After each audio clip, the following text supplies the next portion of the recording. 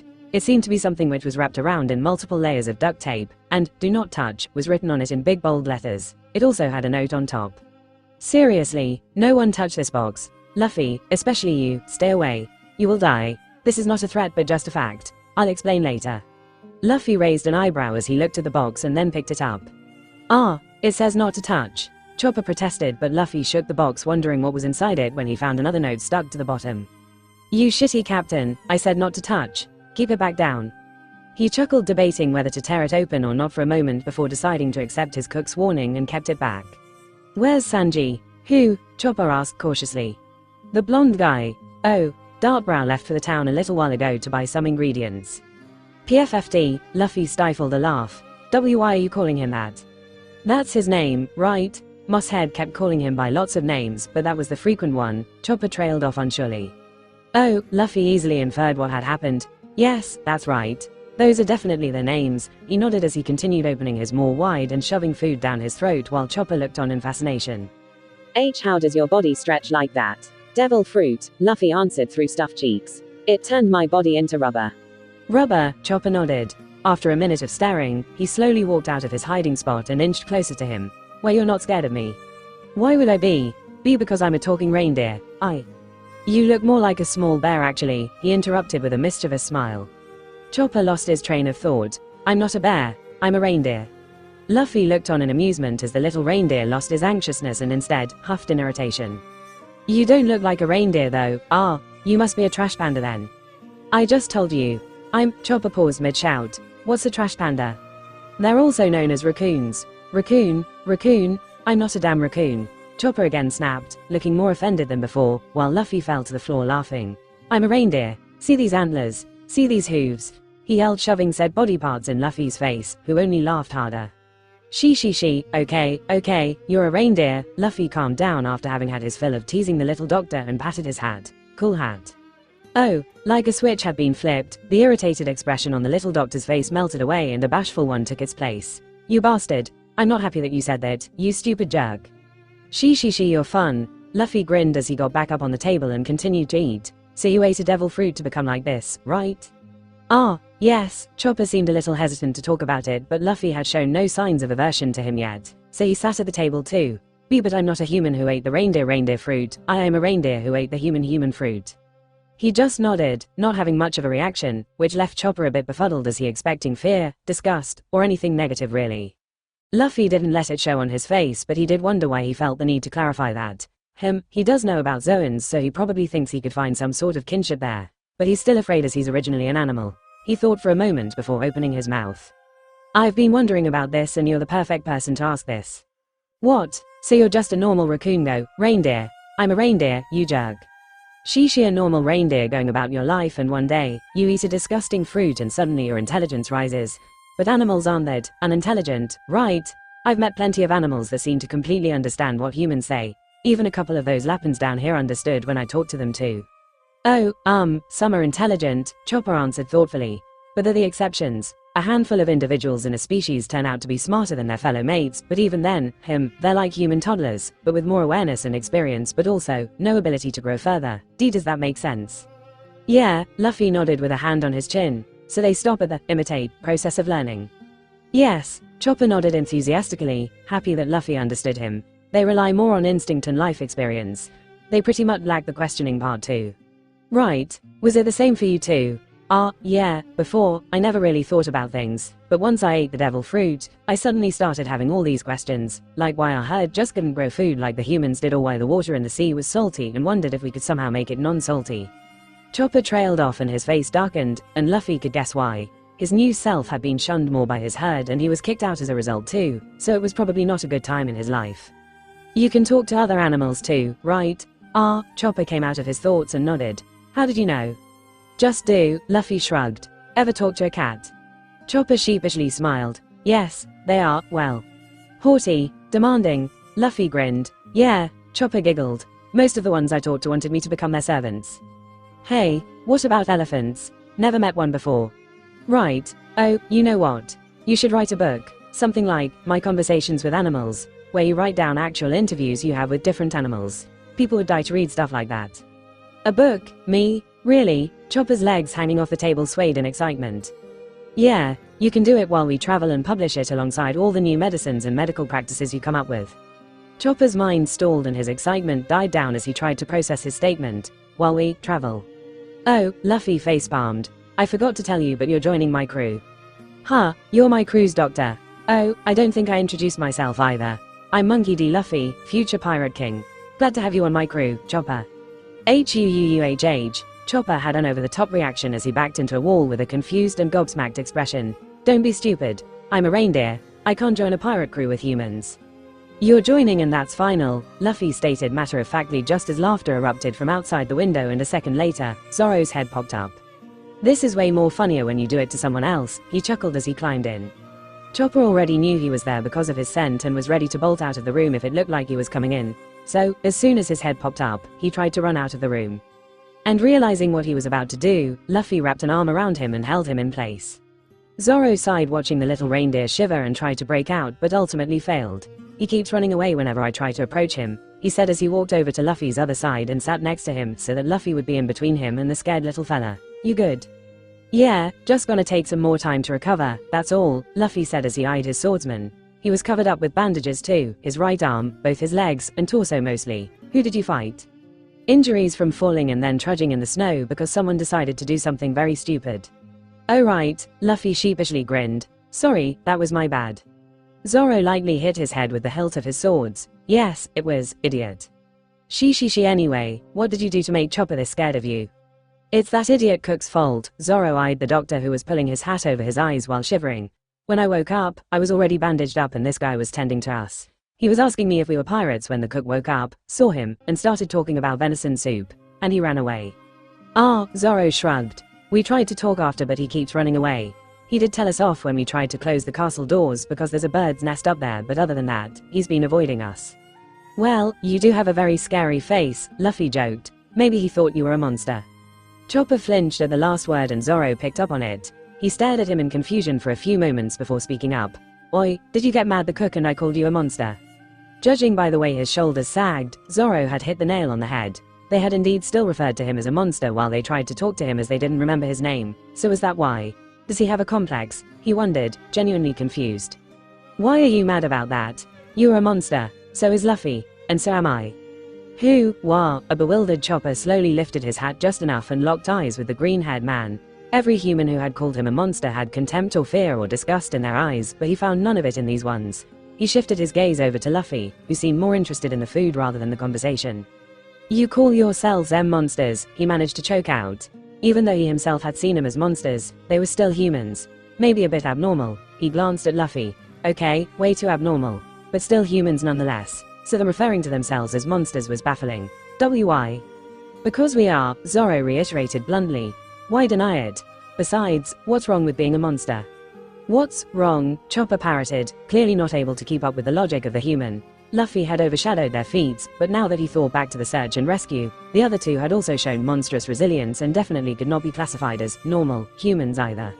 How can you be okay being called monsters? He asked in a bit of an accusatory tone. Zoro scratched his head, not really knowing how to answer him.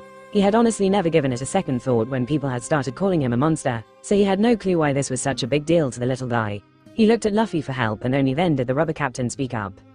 Because we're the cool kind of monsters, huh? There's all kinds of monsters, you know, Luffy began when Chopper didn't seem to grasp it. The bad horror and terror-inducing kind, the selfish and heartless kind, the unknown kind, the misunderstood kind. The stretchy kind who can now somehow produce fire from his fists, Zoro added before looking at Luffy. I'm gonna grill you for details later. She sure. Then there's the really badass sword-wielding kind who has a monstrously bad sense of direction. Thwack. We travel the seas so we've seen all kinds of monsters. Some of them suck, sure, but so many of them are so cool. The world's so much more interesting because of them. Chopper's mouth gaped like a fish, having a hard time associating the word cool with monster. You wanna know what kind of monster you are? Luffy continued. Chopper leaned in. What? Luffy was about to say when his head suddenly fell and hit the table with a thud. Luffy, Chopper's doctor senses kicked in and he checked to see what was wrong but found that he had just fallen asleep. Is he okay? Zoro asked. Yes, he's fine. The fact that he was awake so soon was the strange thing. His body is completely spent, even that, I don't know how. It's like he was shot with multiple doses of adrenaline again and again, but you all deny that he did anything like that and he himself didn't have any adrenaline injections either. Zoro shrugged. Don't break your head trying to understand him. Chopper slightly sighed. You can ask him later when he wakes up, Zoro said, and Chopper looked up to meet his eyes. About what he was saying. The reindeer nodded and after a few awkward moments, hesitantly asked, why you also think monsters are cool. Sure, Zoro shrugged. I honestly don't care what people call me. There is an extraordinarily strong man that I want to defeat. And to do that, I can't be ordinary myself. As long as I reach that goal, I don't care if I'm a monster or a devil or whatever. Chopper looked at Zoro with awe and respect, his words making him think about his own dreams and goals, when the latter stood up. Let's get Luffy back to bed. A loud and obnoxious voice woke Luffy up and his brows furrowed, recognizing the voice. He sat up with a yawn, realizing he was back in the patient ward on a bed and the two others occupying the room were also up. Luffy, you're finally up, Nami greeted. You guys good? Luffy asked, looking at both their conditions. Are you good? Nami asked back. I didn't even know you were sick until we woke up here. Poisoned, not sick, Luffy corrected before glancing at Vivi, who was making it a point to not look at him. Oh come on, you're still thinking about the incident. Vivi blushed and covered her face. I want to forget it ever happened. It's okay, Vivi, Nami patted her shoulder, enjoying her shy reaction too. I made him lock the doors so it's just the three of us who know about it. I'll charge him 100,000 berries if he ever tells anyone about it. And you mister, she eyed Luffy, I'm charging you 1,000,000 for seeing us naked. Why? I'm the victim here. I'm the one who had to clean your shit and Chan. Stop being so blunt. Nami cut him off with an embarrassed blush while Vivi whimpered, recalling what had happened on the first day they had fallen sick. Their bodies had become so weak that they couldn't go to the restroom themselves, so someone had to take care of their regular bodily functions, and the responsibility had fallen to Luffy. Alright, pact to never talk about this again, Luffy asked, holding a hand up. Seconded, Vivi raised her hand up immediately. Nami followed. Good, now, you found out about the rebel forces yet? Yes, Vivi deflated. Nami told me about it. Sorry for not telling you before. You were too sick and I didn't want to burden you with this too. That's alright. I understand why, Vivi nodded but bit her lip anxiously. But the war has entered a critical stage. I have to be in Alabasta as soon as possible. Don't worry, we'll leave here soon and head straight to Alabasta. There's a problem with that though, Nami sighed. That old lady is saying that we have to stay here for 3 more days to recover. Nah, it's fine. Really, Vivi said worriedly. She said your condition was the worst and you need a couple more days to Vivi, it's fine. Whatever happens, we'll leave tonight, Luffy reiterated, and the princess' tense posture relaxed slightly. Why are you still so wound up? He then asked Nami, noticing that she was still highly agitated. There's a bigger problem than that. Nami grit her teeth in anger and frustration. That doctor bitch is asking for 49% of my treasurer's payment. Excuse me, Vivi looked offended. That's a bigger problem than my entire nation being in peril. Shut up, Nami hissed at her, causing the young princess to lose all her resolve to retort, and she just averted her gaze. We are not paying a single berry to that old crone. She did save our lives, Nami, Luffy pointed out. And if she named a price, we would have paid it. But she's clearly ripping us off by demanding half of my treasure. She's clearly not ripping us off though, Luffy argued. Why yes, Nami, Vivi bravely joined in, knowing Luffy was on her side. We could be dirt poor for all she knows, and statistically, pirates usually are, so she might be getting nothing by asking for a percentage of our treasure. She's being considerate, in her own way. Nami's anger fizzled out as she couldn't come up with a rebuttal. Vivi and Luffy glanced at each other and grinned, silently exchanging a high five at having turned Nami speechless. So what did I miss? Luffy asked her as he still heard Wapple and more people's yells in the background. Not much. We woke up, Sanji made us food, we met Chopper, and we were just talking about him with Kureha when he came running and saying something about a Wapple. They immediately left after that. He later learned that he had been asleep for almost 6 hours, during which Usopp, Dalton, and some soldiers had come up along with some victims of the avalanche, and had even set up camp near the courtyard. Alright, Luffy nodded and started heading out. Wait, I'm coming too, Vivi got up and followed. That name sounds familiar for some reason, but I just can't put my finger on it. He's the former king here. The king, King Wapple, oh, that's right. Vivi snapped her fingers in realization before her face scrunched up, recalling the exact circumstances in which she had met him. I remember him, yes. Former king, Nami joined him too. We got embroiled with more royals. Yep, I won't let you take down Doctor's banner of faith. Chopper's loud declaration rang out in the air just as Luffy stepped out into a balcony overlooking the front courtyard of the castle. Wapple, Chess, and Kuromarimo were on the left side. Dalton and a squad of soldiers with guns were standing to the right, with Usopp standing at their forefront. Zoro, Sanji, Kureha, and Chopper were standing right in front of the castle entrance just below them. Mahahaha, banner of faith. What nonsense are you spouting? Wapple laughed. This is good. Very good. Dalton, you annoying straw hats. The monster, the Doctor Witch. All the people standing in my way are gathered here. My bro-chan is cooking up the fatal bomb as we speak. You're all gonna be dead soon, along with all the ungrateful citizens of this country. Wapple, Dalton growled furiously. What kind of king does that to his own people? Wapple started mocking him when Sanji down below asked Kureha what a fatal bomb was, their voices reaching the balcony too. Mushuru has eaten a devil fruit that lets him create deadly poisonous spores. Every 10 years or so, the buildup of spores in his body becomes too much and he has to release it. Kureha had a dark look on her face as she took a swig from her flask.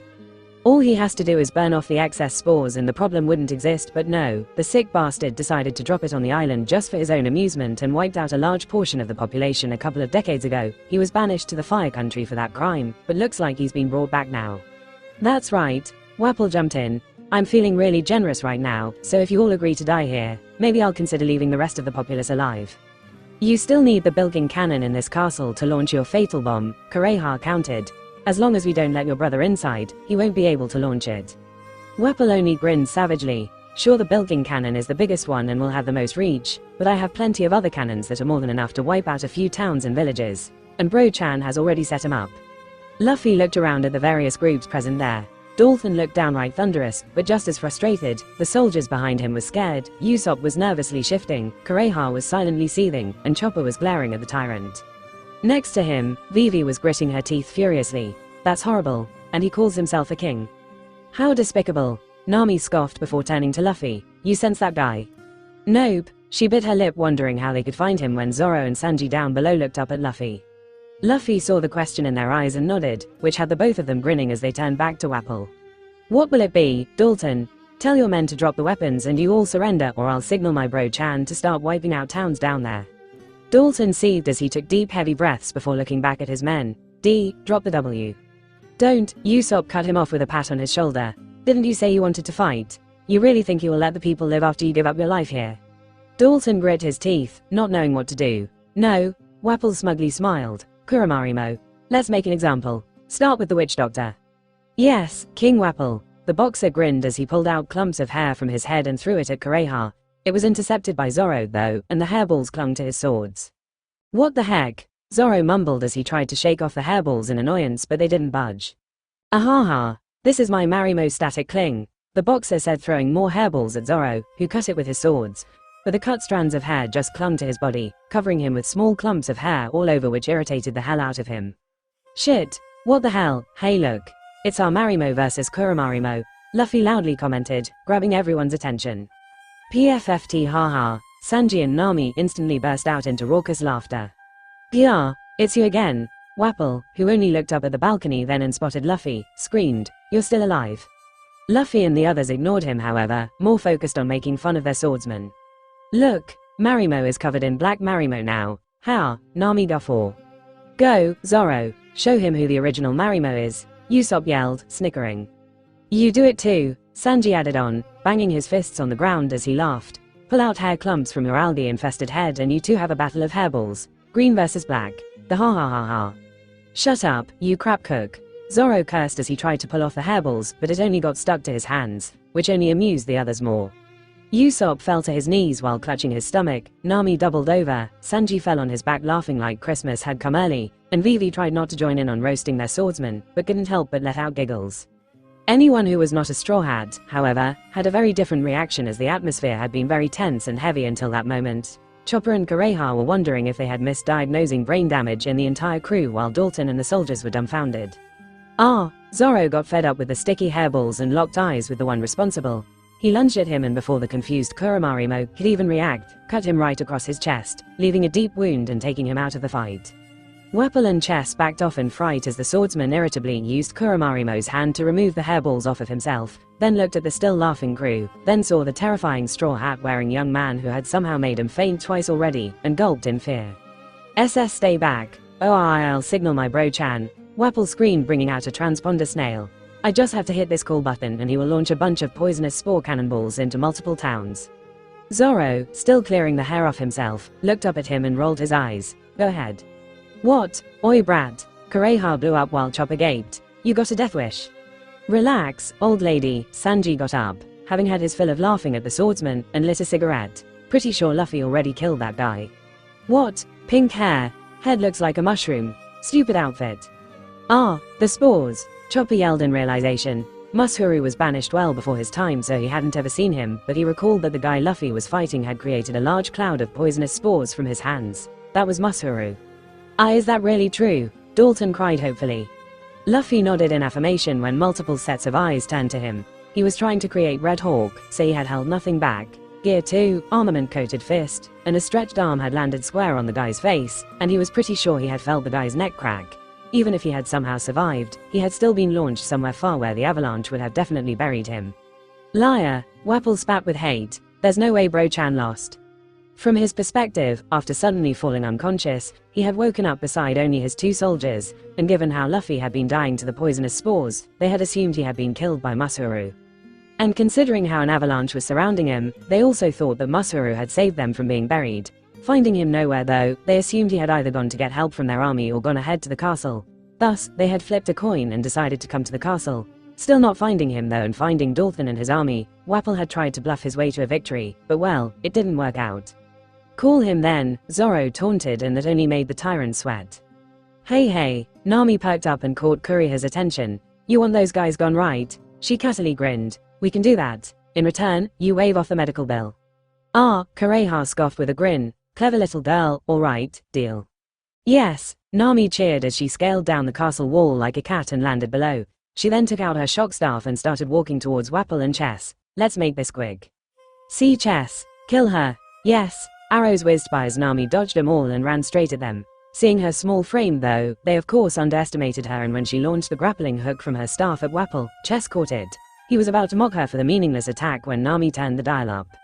A literal shocking display of electricity silenced everyone as they stared at the sad jester being thoroughly electrocuted for 5 seconds before Nami decided to stop, and Chess electrocuted and burnt body fell over. Nami panted, just the short sprint having winded her out. Looked like she needed more time to recover, but she still turned to Wapple next to give him the same treatment, only to find him running.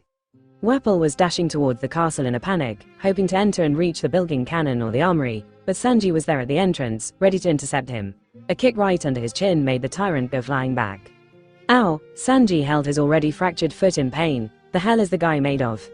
From the despair-filled situation to now where all their enemies were down had left Dalton and the rest a bit befuddled.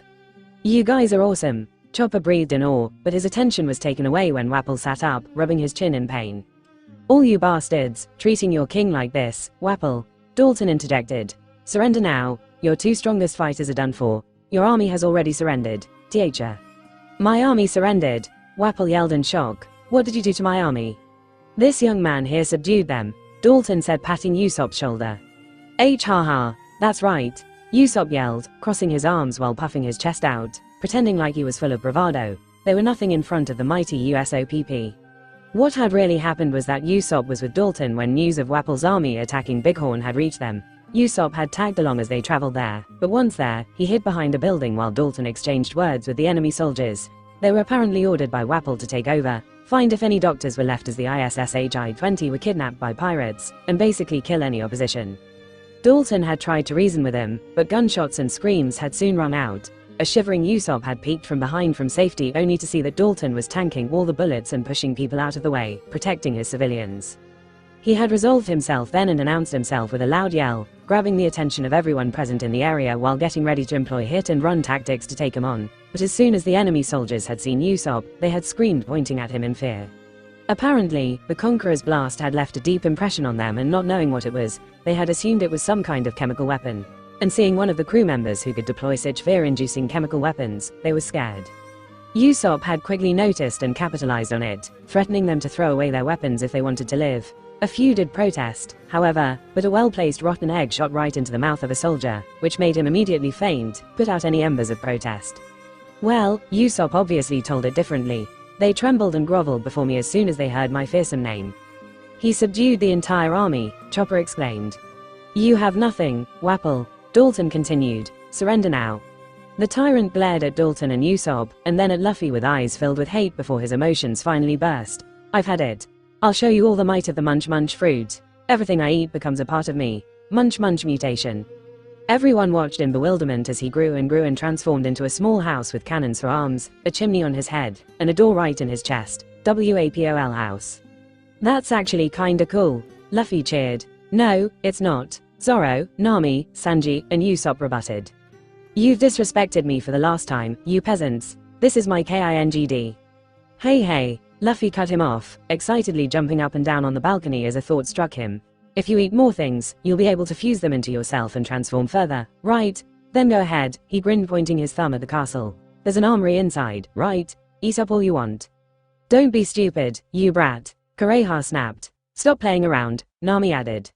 Don't let him do that or we're all doomed, Dalton cried. I won't let him step 1 foot inside the castle, Chopper declared with conviction, and Luffy deflated. He didn't care about the others' protests, but if Chopper didn't want Wapol to desecrate Hiriluk's resting place, then he wasn't gonna insist on it. Oh well, not like there are many strong weapons here. It would have been cool if there were lightsabers and all though, Luffy thought, imagining a cooler version of Wapol who could transform his hands into cool weapons. I intend to do just that, Wapol continued. The first article of Drum Kingdom's constitution states, whosoever denies the king's wishes shall die. This is the foremost law of the land. This is my kingdom. This is my castle. He raised one of his arm cannons up at the pirate flag at the top of the castle. First goes that unsightly flag. It ruins the whole look. Chopper stared in horror as a cannonball was fired from his arm and it flew straight at his beloved flag and exploded right on it. He watched the fire and smoke as anger rose up in him before he whirled on Wapol. Why did you do that to Doctor's flag? He yelled as he ran towards him with surprising speed and jumped right up to his face. Doctor even tried to save you. Chopper got ready to punch him, but Hiriluk's words of not hating all humans came to the forefront of his mind. He even saved you. Chopper looked conflicted and held himself back from punching the tyrant in the face. I won't hurt you, but leave this country forever. What are you saying, Chopper? Kureha screamed in anger. You can't reason with him. But, get off me. Wapol yelled as he smashed Chopper in the face with his cannon arms and he fell to the ground. Oi Chopper! The reindeer looked towards the voice only to find Luffy standing atop the roof of the castle right next to the completely unharmed pirate flag. What, you annoying bastard? Wapol yelled and pointed his arm cannons and shot at him. Die, die, die. Luffy punched the cannonball away and it exploded in the air, far away from the flag. But Luffy didn't look away from Chopper and the latter also stared at him in wide-eyed wonder. You said it yourself, this is a banner of faith. Luffy said, pointing at the flag. People like that idiot won't understand, but you do, don't you? Who are you calling an idiot? Wapol raged as he fired a couple more cannonballs, but Luffy punched each one away, still keeping his eyes solely on Chopper, who stared at the spectacle in awe. You understand the meaning behind this flag, right? Meaning behind the flag? Wapol yelled in frustration. Don't make me laugh. It's just a stupid rag. I'll bring it down no matter what. Luffy didn't even acknowledge him while Chopper recalled the time when Hiriluk had talked about the master thief who was miraculously saved by cherry blossoms. That means there's no such thing as an incurable disease. No matter what anyone says, I will save this country as a doctor. That's why I raised this skull and crossbones against all diseases. This is a symbol of belief that nothing is impossible. By raising this, I'll fight just like pirates would. You don't fly this on a whim. Luffy's words cut right through his thoughts. Once you decide to fly it, it's a pledge, and no one, he grabbed one of the cannonballs, redirected at 180 degrees, and threw it right back at Wapol with double the speed, should be allowed to mock it or destroy it. Gyah! The cannonball exploded right in Wapol's face, pushing him and making him fall on his back. Chopper's eyes shone. Wow, so this is what a pirate is, amazing. Wapol growled as he sat back up, blood leaking from his mouth. I've had it. Die, die, this is my kingdom. All of you, die, he yelled as he randomly started firing cannonballs all over the place. He's acting like a cornered animal. Zoro cursed as he pushed Chopper out of the way just as a projectile whizzed past him. His tantrum didn't last long, only 5 more cannonballs were fired before he seemed to run out of materials to produce any more, so apart from a wall getting destroyed and displacing some soldiers, not much came of it. So, are you gonna stand around and watch? Zoro said sternly looking at Chopper, or are you gonna fight? Chopper looked back and forth between Zoro, Luffy, Wapol, and himself before finally looking at the tyrant with resolve in his eyes. I will fight. Good man, Zoro smirked and crossed his arms, interested in seeing what this new crewmate of theirs was capable of. That bastard. Those cannonballs might have hit the ladies. I'll kill him, Sanji said, but before he could take a step, someone kicked him right in his broken bone, making him fall on his face. Who the foo? Just sit this one out, will you? Kureha said, sitting on top of him. I want to see what my snot-nosed brat can do. She then ignored his grumblings and focused on Chopper, who held something up. I only need 3 minutes to take care of you, Chopper declared as he bit into a rumble ball. 3 minutes? Don't make me laugh. You won't be able to beat me even if you had your whole life. Walk point. He ran up to him and just as he reached him, Wapol swung his arm at him. Jump point. Chopper's physique changed and he jumped high up, reaching a staggering height well above the castle. Whoa, is he flying? No, he jumped so high up. Shouts of exclamation rung out as everyone watched the battle unfold. Doesn't matter, I'll eat you, Wapol yelled as he opened his mouth wide just as Chopper's downward descent began. Arm point. He transformed again where his arms buffed up and just as he reached Wapol's maw, smashed his hoof right on his upper jaw that had the tyrant reeling back on his feet while Chopper used the attack as a launching pad and jumped off of him. Gyaa. Wapple screamed, holding his mouth in pain while Chopper got ready for the next attack. Heavy point. He straight up punched the tyrant, his large human fists landing on his jaw again. How the hell do you have so many transformations? Wapple cursed as he panted. There's supposed to be only 3. It's the power of my rumble balls, Chopper said as he transformed into his arm point and jabbed his hooves at him, this time in the gut, knocking the wind out of him. It's a special drug that distorts the wavelength emitted by each form. After 5 years of research, I have discovered 4 new additional forms. Whatever, who cares how many forms you have? Wapple spat as he wiped the blood leaking from his mouth before suddenly opening his maw wide and a cannon came out from his throat. A cannonball was fired, but Chopper shrunk down into his brain point, dodging the projectile completely. Bastard, Wapple cursed. This is not working, I have to be able to move quickly. Munch munch factory. He then began eating himself. Self-cannibalism, Usopp screeched. Hey stop. A concerned Chopper couldn't decide what to do. He ate his whole body up until only his large mouth was left. He turned into a bucket, a shocked and confused Nami pointed out. Haha, that's so cool. Luffy cheered, enjoying the fight from above. It's weird, not cool. Sounds of munching came from his mouth and soon, his entire body came out, his physique having undergone a transformation. Slim up Wapple. Wapple, now slimmer and taller, stood before Chopper. Mahahaha, now you won't be able to land a single hit on me. He ran straight at Chopper, his speed being much faster, but Chopper was still able to dodge his charge. He whirled back, predicting his next move, but Wapple just kept running. He's aiming for the castle, Chopper realized before transforming into his walk point and chased him.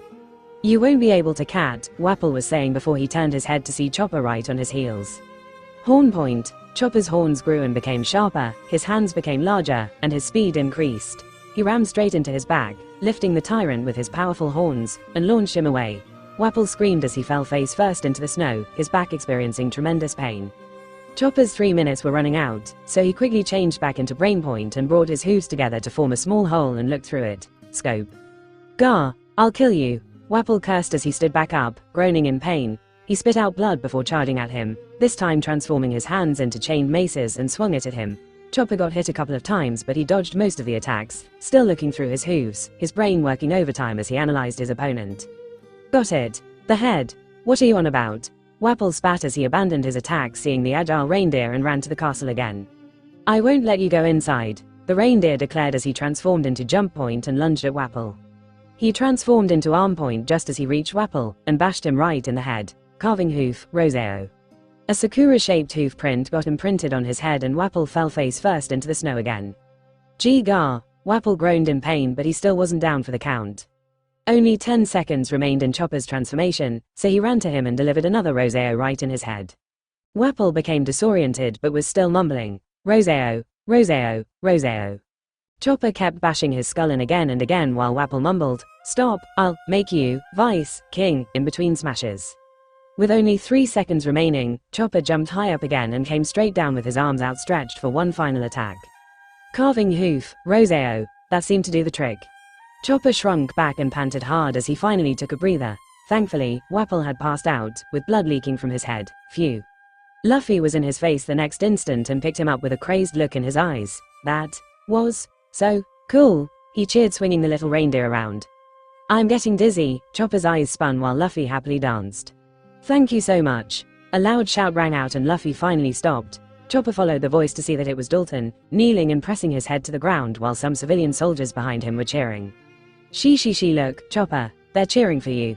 The reindeer was a little shell-shocked to say the least as he hid his eyes under his hat, not knowing how to respond to gratitude from people who had hurt him before. His body did sway happily though. Damn, this guy was something, Zoro said, looking down at Wapple, and Luffy, still holding Chopper in his hands, went to him. I know right, Luffy nodded with a bit of respect. He wasn't all that much in combat, but he definitely has an insanely high durability. Yeah, Zoro nodded, seeing that the ground had even cracked. Nice. Nami came up next to them and looked at Chopper. Good to see that you're a fighter, that was great. Luffy let him go as he swayed and danced around. He. I don't need praise from a human, you jerk.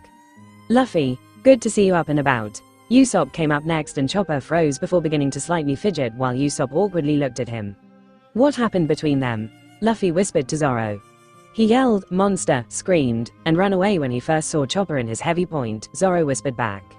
Zoro had smacked and told him that he was their new crewmate after his little mishap, and Usopp had been looking for an opportunity ever since to apologize, but the little doctor had avoided him.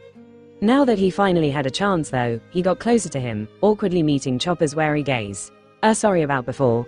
It was just a reflex. I had been vanquishing great powerful enemies during the entire way up, so I was on guard, that's all. Really? Chopper asked seriously, and an encouraged Usopp nodded as he began narrating how he had lassoed and tamed a huge vulture to get up the mountain, and the gullible doctor believed every word. What are you doing? Chopper asked as he climbed up to the roof of the castle where his pirate flag was proudly flying. Luffy, sitting next to the flag, smiled. Just paying my respects to the old quack. Chopper's eyes widened. You knew Dr. Hiriluk? I knew of him, that's all. Oh, they stayed silent for a while, the sounds of celebration by the soldiers wafting through the air. Nami was again taken to the patient ward by Kureha as the short fight she had had with Chess had actually tired her out, and so was Sanji as his leg had also broken more, so they had a bit more time to kill. Chopper hesitantly spoke up. Earlier, you were about to tell me what kind of monster you think I am. Oh right, Luffy grinned, turning to face him. You're a really cool monster who can transform into 7 amazing forms, and can even shoot laser beams out of your eyes. I can't shoot beams, he rebuked, a bit disappointed by the answer. He was expecting something more. You're also a lonely monster. Chopper's head snapped towards his face. Lie. Yeah, lonely monsters are sad, they don't really fit in anywhere, get rejected by G. Luffy paused. Well, I suppose you know all about that, don't you? Chopper gulped, his eyes becoming glassy as he looked away and slowly nodded. The monster part, Luffy continued, and Chopper slowly turned his eyes towards him again. Coming to terms with it, or changing yourself so that you're not a monster anymore, that's something you're gonna have to figure out on your own, but the lonely part, that has an easy solution. You just have to make friends. Friends? You really think I can make friends? Idiot, Luffy grinned, flicking his forehead. You already have. I'm your friend. Why you want to be my friend? Chopper asked with wide eyes. Yep, so does everyone on my crew. And when you travel with us, you meet so many new people and can have so many more friends too. Chopper looked down. I can't join your crew. Movement down below caught Luffy's eyes and he stood up. Come on Chopper, being a pirate is so much fun. You travel and get to see so many interesting things and meet so many interesting people. You're gonna love it. Think about it. Luffy jumped off, giving Chopper some time to think, and landed in the courtyard where Kureha, a bandaged up Dalton, and Vivi had gathered around the now chained up body of Wapol. What's up? Luffy asked, popping up next to Vivi. We were just discussing what to do with him, Dalton answered, pointing at the former king. Seeing the questioning look on Luffy's face, Vivi clarified. No matter what, he was still the king and the citizens here have overthrown him.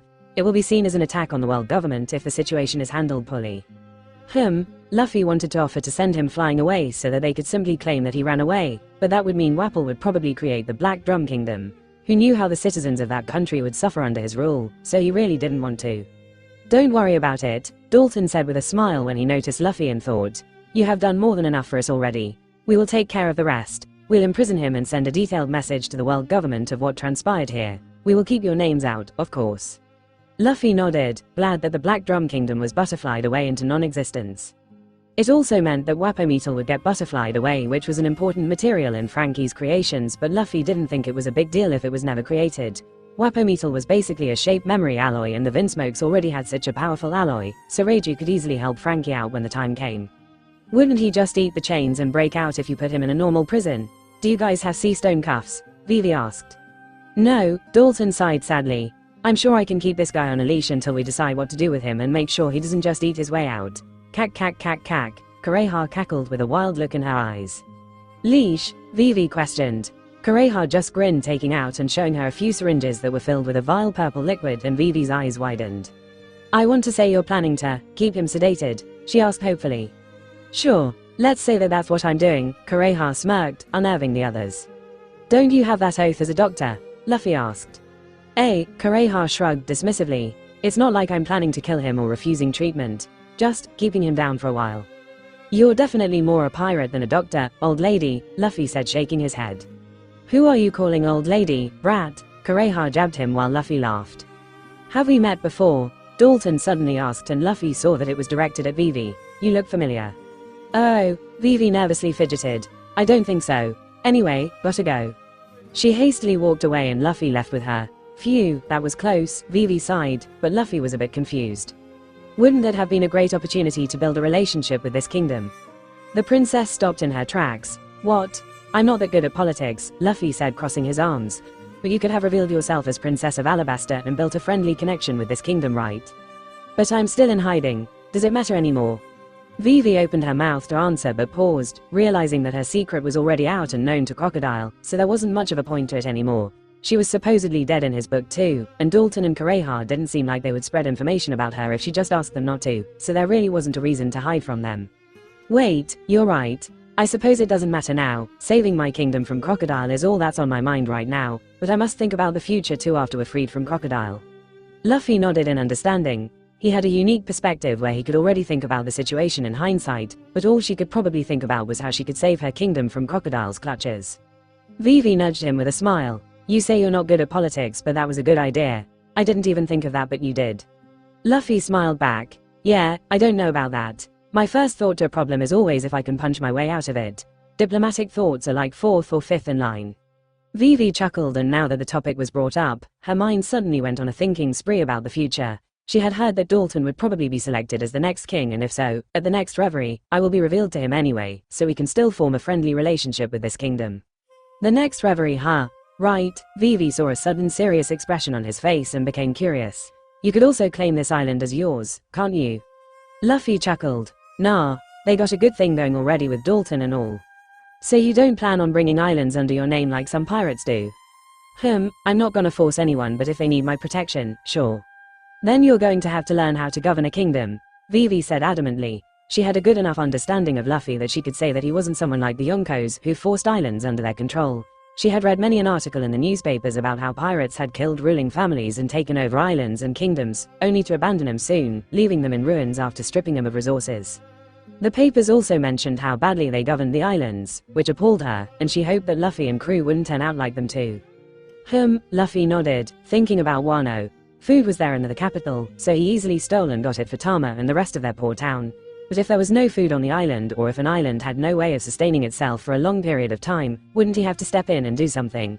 Guess I'll have to look for a diplomat of sorts when the time comes, Luffy mumbled. Oh, yes, that would be one way. Vivi nodded happily. I can be your diplomat, she was about to say, but her mind froze as soon as the idea formed. What am I thinking? The Straw Hats are escorting me to my country right now. I'm not exactly a part of the crew. After they drop me off and I convince the rebel side of the real enemy, will I still be with them? Will I go with them on their future adventures? Luffy was also having an internal debate. Maybe I'll recruit someone who's well versed in governing and all, or I can just call up the revolutionaries too and see if they can help. Or maybe, he turned to Vivi, thinking she would be a great choice when he saw that she was lost in her own thoughts and her face was scrunched up in slight distress. Slap, slap, Luffy slapped his own cheeks, causing Vivi to break out of her musings. What? He let out a long sigh as he ran his fingers through his hair. You know, sometimes I get so lost thinking about the future and long-term goals that I lose sight of the present. He had messed up earlier too by forgetting to reassure his crew that Kureha could definitely cure them. And now too, Vivi was still worried about her country, and here he was, thinking about her role in something that would happen so far into the future. My original self had it right, taking things as they come. Here, the story's memories are messing with me, but I also can't not think about the future, huh? Vivi started giggling, bringing Luffy out of his musings. What? Was having a similar thought, that's all. My father used to tell me that as a ruler, I must be able to strike the right balance between focusing on short-term as well as long-term goals, considering both actions and consequences. I thought I understood at the time, but only now am I truly grasping the weight of those words. She turned towards Luffy only to find him staring at her with a knowing look, before both broke out into matching grins. Luffy looked away and turned to stare up at the moon. Pirate King and the Queen of Alabasta, guess we still have a ways to go before we grow into those roles. Vivi smiled wide as she stared up at the moon too, liking how that sounded. Yes, we do. The two future rulers shared a quiet moment atop the snow-covered mountain, bathed in the delicate moonlight as snowflakes began to gently drift from the sky. Come on, let's get out of here and go save your kingdom. Yes, we made a deal, Luffy heard Nami say just as he and Vivi walked into the patient ward. That was only for the medical bill, Kureha counted. You all are not going anywhere until I say so. My patients leave my care in only 2 conditions: fully healed or dead. Kureha then noticed them and pointed at Luffy. Especially you. I'm not letting you out of my sight until I die. She suddenly paused and looked at everyone in the room, which included all the Straw Hats plus Dalton, before looking back at him. You're coming with me, she said as she walked towards the exit and grabbed Luffy on the way out. Luffy mouthed, "Meet you outside," to his crew, and they nodded as he let himself be dragged. Where are we going? He asked as they walked along a corridor, but she didn't answer. Chopper is coming with us, so he'll take care of us. You don't have to worry. Kureha sighed. The two girls, yeah, he can take care of them. You, on the other hand. Luffy's brows furrowed. What's wrong with me? Physically, nothing. You should heal in a couple more days. Okay, psychologically though, she trailed off with a sigh. Huh, they reached a window then and Kureha stopped, staring out at the scenery for a moment before turning to face him. I'm not able to get a read on you, kid. The state of your body indicates that you're putting yourself through hell. I can't tell if it's because you're punishing yourself or something else. Punishing myself? Why would I do that? I've met people who had that brand. Slaves they threw away because they were deemed useless. I know how they break you down, drill into your head that you're not human and don't deserve rights or any reason to live, and that persists even if they're released. Most kill themselves cause they can't handle it anymore, and the strong ones who do survive have a deep-seated trauma in them. She trailed off, rubbing her eyes before looking back at him. Right this instant, you want to sleep, don't you? You abused your body so much that you shouldn't even be up for at least 36 hours. And yet here you are, waking up every 3 or 4 hours. And now, you're even forcing yourself to stay awake. Luffy took a few moments to gather his thoughts before answering. I can see how my actions seem like a trauma response to you, but I'm really not punishing or abusing myself. It's stamina training, nothing more. Ever since I was like 4, my grandpa threw me in deadly jungles that had carnivorous 4 feet tall beasts in the name of making me stronger, so training that looks like abuse isn't anything new to me. Okay, as for the rest, well, it's a long and complicated story. Kureha sighed. Fine, I won't pry if you don't want to talk. But understand that I have practiced medicine for over 100 years, including psychology, so I'm the best bloody psychiatrist you'll ever find. That's honestly super impressive. Too bad I don't need any psychological treatment. Kureha rolled her eyes at the rejection. I would still love to hear about your life someday though. I'm sure you have great stories to tell. Whatever, Kureha dismissively waved. Chopper's good, but he still has a long way to go before he's able to psychologically treat someone, so I wanted to keep you here so I can do it, but if you're not ready. It's not needed. There's nothing I can do. She then patted his back. You want something done about this, at least? I can graft skin to cover it up if you want. Nah, it's fine. I promised someone that I'd change the world such that no one would be ashamed or scared to walk around with this brand exposed. And I think I'll need this to prove it. Kureha flipped her glasses up and stared at him with incredulity. Boy, you don't do things in moderation, huh? That's one of the wildest promises I've ever heard in my life. I hope you understand the severity of that promise. You'll have to bring down the gods of this world for that to even remotely come true. Luffy smiled. As I keep saying, you've read me wrong. I'm not scared of them. And I'm not angry or looking for revenge either. It's just that they're gonna stand in the way of my dream, and sir, I'm gonna destroy them. Kureha's eyes twinkled. And what's your dream? To be the freest man alive. I'm the man who's going to become the Pirate King. Kureha cackled. Looks like my reindeer is joining up with someone really dangerous. Luffy could see the conflict in her eyes despite her jolly words. I can't promise, always safe, he said before she asked, but I will give him a place he can call home while he chases his dream. Kureha's features softened and she nodded. Make sure you do. Honestly, it'll be more like he's keeping us safe. Zoro and I, especially, will be a handful for him. Ha, Kureha scoffed. I have no doubt about that. Now shoo, go convince that little idiot to go with you, already. See you, Granny. Luffy waved goodbye and before she could pull out scalpels, he jumped out of the window. Kureha leaned on the windowsill, watching him in wonder as he kicked off the air and landed safely on the ground below. So the Will of D lives on, she breathed wistfully. What an insanely terrifying kid. He's definitely going to bring the storm down onto the world. Cack cack cack cack. Around a corner, Vivi hid behind a wall, her mind abuzz with everything she had heard. When Kureha had dragged Luffy away, she thought that she was pulling him aside to tell him that his condition was much worse than they thought and that he had to stay to recover. So, she followed them, intending to tell Luffy that it was okay and that they should wait if needed, but the conversation was completely different from what she imagined. Luffy is punishing himself. Brand. Luffy has a slave brand. His grandpa abused him. What are they talking about? Promise to not be ashamed or scared. He's going to have to take down the gods of this world. They don't mean the celestial dragons, do they? The Will of D lives on. Kureha moved and Vivi quickly left the area, replaying and trying to make sense of the whole conversation. I can't shush. B but I'm a reindeer. I can't Joe. Shush. Luffy again cut Chopper off as he tried to say his goodbye. Stop using the word can't and use won't instead, and I'll stop pestering you. I won't, Chopper tried but he couldn't say it. No, I want to be a pirate. Luffy grinned, triumphantly raising his arms up. Then just shut up and come already. And finally, Chopper came to his decision while trying to hold back happy sobs but ultimately failed and bawled his eyes out. Okay. She good. Now it's just, shut up and come. Sanji shook his head with amusement as he and the rest came out of the castle. Looks like your recruiting methods are getting more and more outrageous, Zoro commented.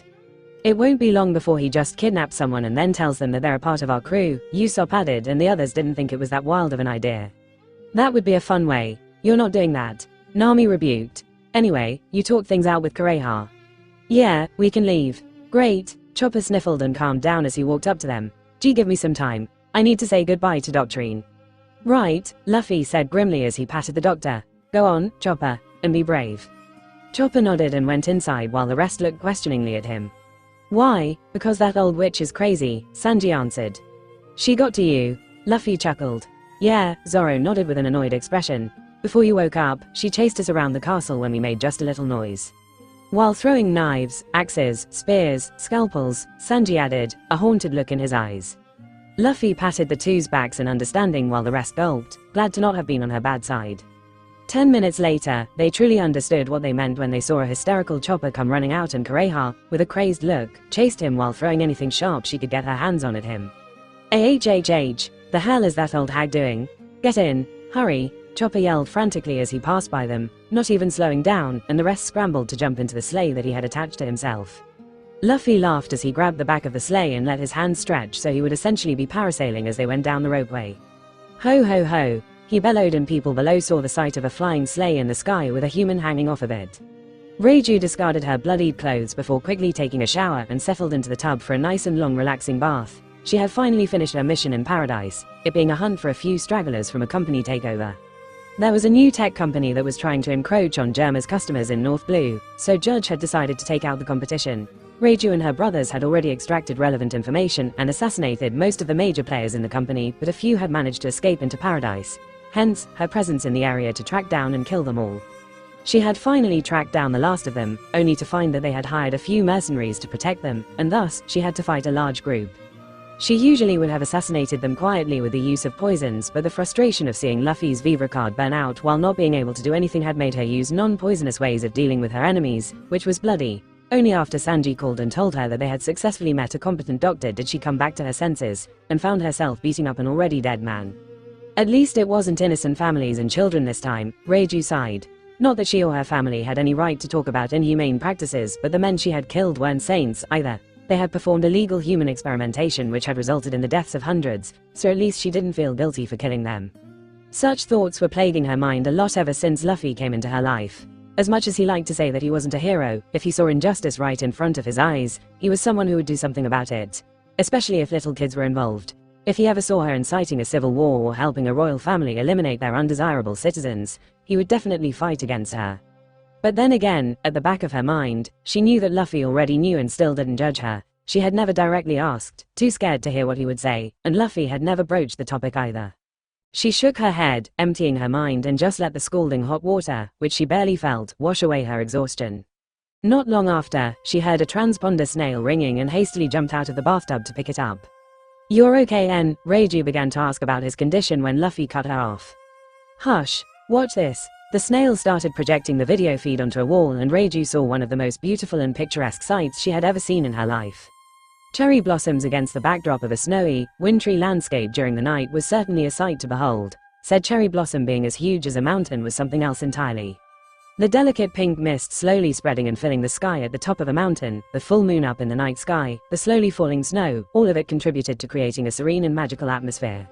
So beautiful, Reiju breathed as she sat down on the bed, silently taking in the view. She could see the crew too, as Luffy seemed to be sitting behind them, and they all had similar awed looks as they stared up at the sky. A bit further, a strange creature was bawling its eyes out as it cried into the night sky.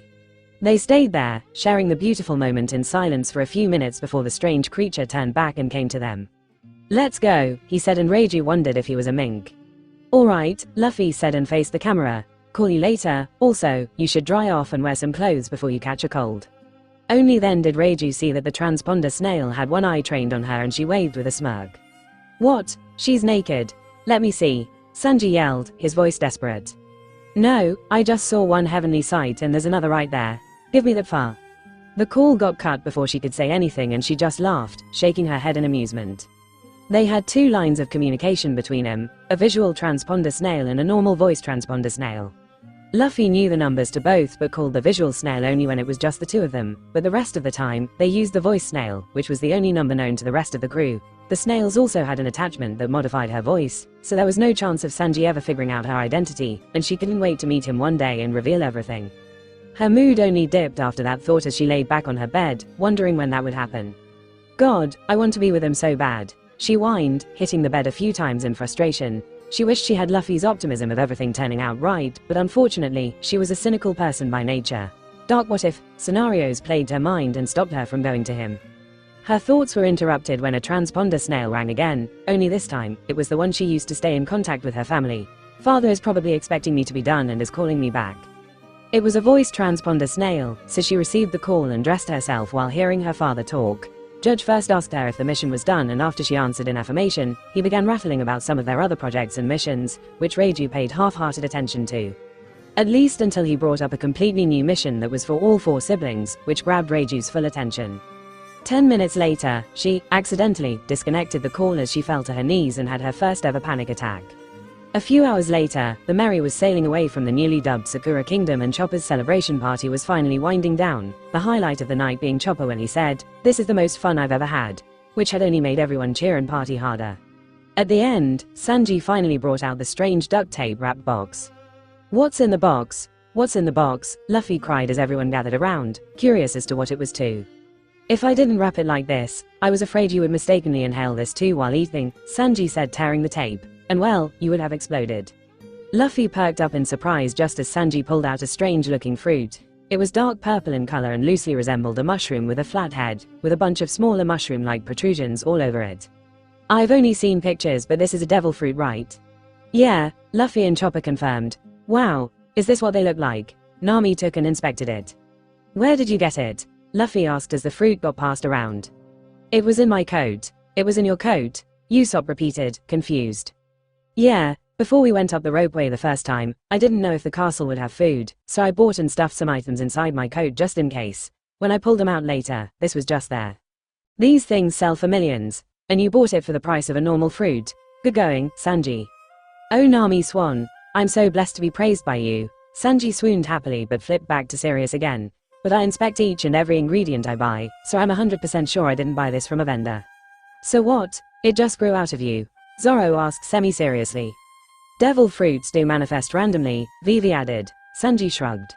"I think I know what happened," Luffy said thoughtfully. "There's a theory that when a fruit user dies, the nearest normal fruit available will transform into the person's devil fruit. I don't think it applies to all devil fruits, but some actually do. Judging by the look alone, I'm guessing this is the shroom fruit." "Oh," Sanji nodded, understanding what had happened. Luffy had killed that guy and he was close when that happened, so one of the fruits in his coat must have been the closest one and transformed. "So, what do we do with it?"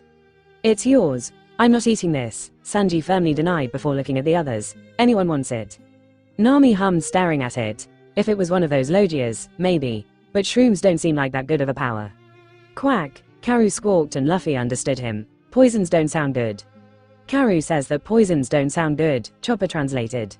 "Wait, you can understand animals?" Nami asked. "Yes, I was an animal originally, so I can understand them."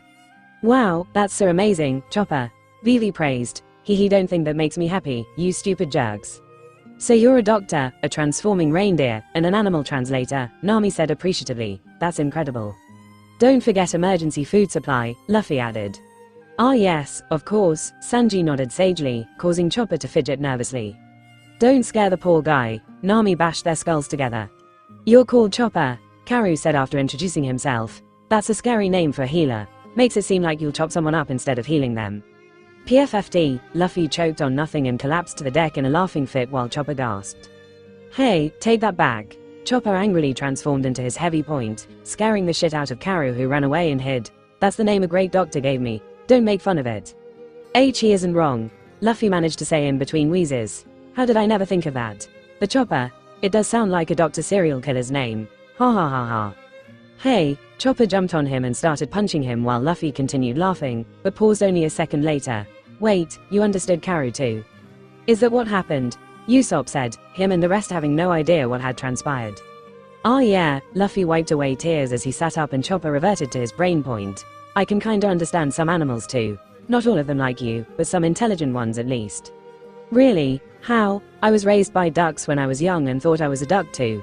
By the time I figured out I wasn't a duck, I had already learned their tongue. Wow, Chopper gaped while the rest rolled their eyes. Anyway, Sanji interjected, I'll lock this up somewhere. Not in the kitchen, Nami warned. Someone might eat it by mistake. Yes, Nami Swan, he sang as he went to the men's room. The rest dispersed too, Vivi and Nami going to bed. Zoro was already dozing off against the mast, and Usopp dragged Chopper to the figurehead saying, there's still one more crew member you haven't met yet. Luffy chose to go with the last group. I didn't know pirates talk to their ships, Chopper exclaimed after Usopp explained. I don't think anyone else does, but we do, Usopp grinned as he patted the figurehead. He had one night found out that Luffy talked to Merry, and he loved the idea. And since then, every time they left an island, he would join Luffy in telling Merry about all the stuff that she had missed. Also, this is my spot, Luffy said, patting the figurehead. No one else sits in my spot.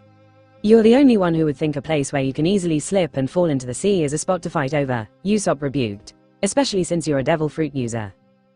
Still my spot. Right. Anyway, go ahead, introduce yourself.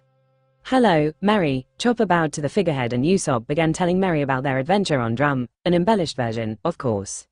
Late at night, Luffy was lying in the crow's nest thinking about the next steps, still refusing to fall asleep for a little while longer, when Koala called.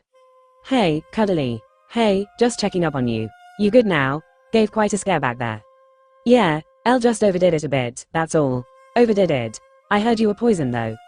Ah, that, Luffy sheepishly laughed before telling her how most of what happened was due to his own recklessness. You goddamn idiot. Koala suddenly yelled, making Luffy flinch. I can't believe you. What made why?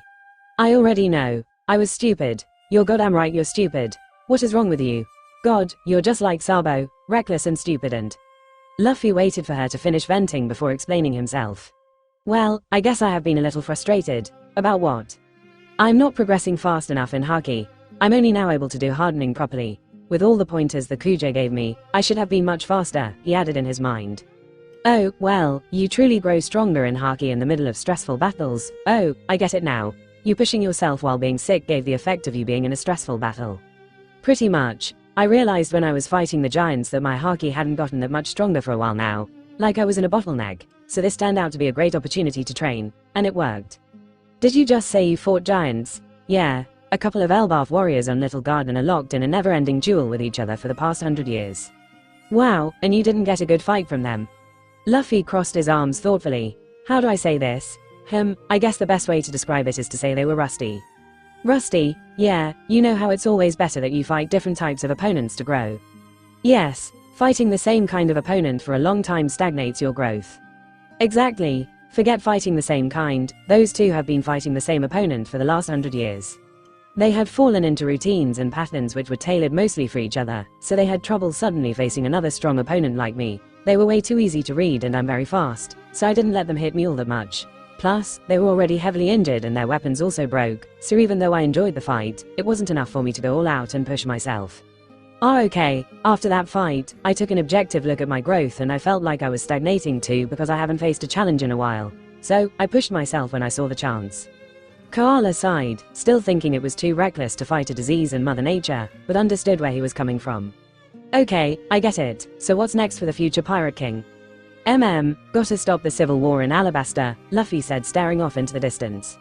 You're gonna take down the king there? No, Cobra's good. As a man and as a king too. It's Crocodile who's manipulating everything and soiling his name. Crocodile is responsible. Yeah, Luffy nodded when a sudden thought crossed his mind. You guys aren't, you know, pouring oil into the civil war, right? No, why did you hesitate? No, I don't know everything that happens in the army. I kinda remember hearing something about Alabasta a while ago though, but I'm not sure. Let me check. Alright, speaking of war, I think it's about time you tell me about whatever huge war is gonna take place soon that will reveal your relationship with Dragon to the world. You keep avoiding this topic. Okay, I guess now is as good a time as any, Luffy said and gave her a brief rundown on how Ace going after Teach Dominoes into the Paramount War. Ace's parentage is also a bit special, so they reveal that. And I'm also there to save him, so they reveal mine too, saying both of us shouldn't have been born. Damn those bastards. Koala raged a bit but soon sighed, calming herself down.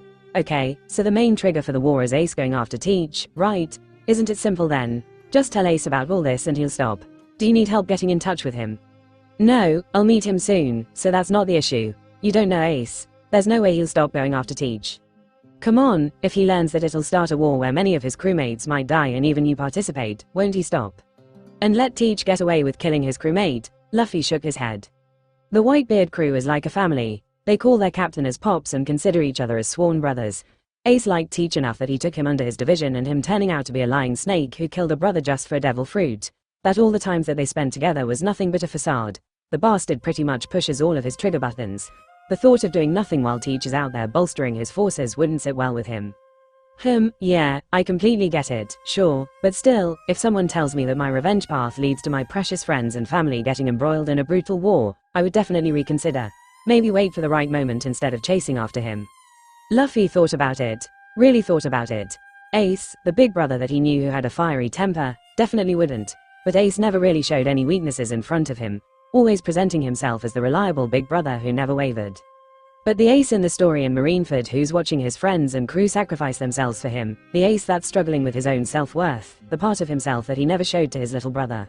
Luffy's fists clenched just thinking about how Ace still didn't think he deserved to live. I'll talk to him. At least tell him to have a good escape plan so that he can run if it looks like he's losing.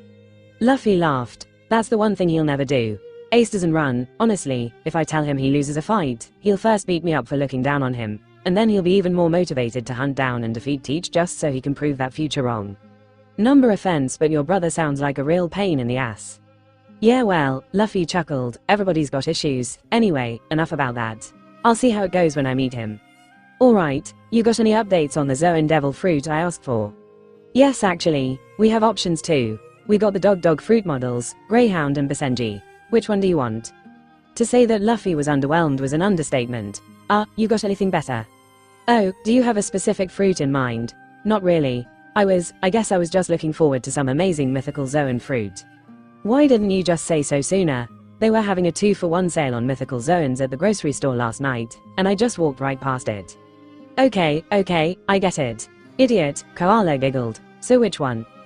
Keep it with you for now. I'll have to think about this. Sure, no problem. So, how's your day going?